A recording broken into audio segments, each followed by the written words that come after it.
আমার ঠাম্মা থাকতে বানাতো কাঁচা কলা আর আলু দিয়ে ইলিশ মাছের পাতলা ঝোল। সেই ঝোল দিয়ে মন প্রাণ ভরে ভাত খাওয়া যেত। প্রথমে কাঁচা কলাগুলো লম্বা করে কেটে হলুদ লবণ জলে চুবিয়ে দিত, আর কেটে নিত সাথে 2-3টা আলু। পরে ইলিশ মাছে লবণ হলুদটা ভালো মতন মেখে হালকা করে ভেজে নিত। বলতো বেশি ভাজলে বেশি ধুলে ইলিশ মাছের স্বাদ গন্ধ দুটোই চলে যায়।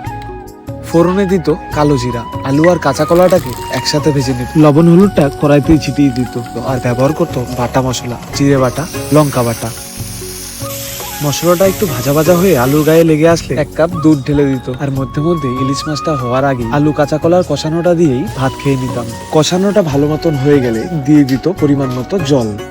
ঝোলটা একটু ফুটতে লাগলে ভেজে রাখা মাছগুলো দিয়ে দিত। তারপর ঠিক এইভাবে কড়াইটাকে উঠিয়ে এদিক ওদিক করে নিত, আর গন্ধে পুরো বাড়ি ছড়িয়ে যেত। আর কয়েকটা কাঁচা লঙ্কা ছিটিয়ে দিত। ঝোলটা কিছুক্ষণ ফুটে আসলে নামিয়ে নিত, আর ওই রান্নাটা দিয়ে বাড়ির সবাই জমিয়ে ভাত খেতাম। রান্নাটা একদম স্বাদে, গন্ধে, কালারে সব দিকে পরিপূর্ণ। মনে হতো আরো খাই আরো খাই।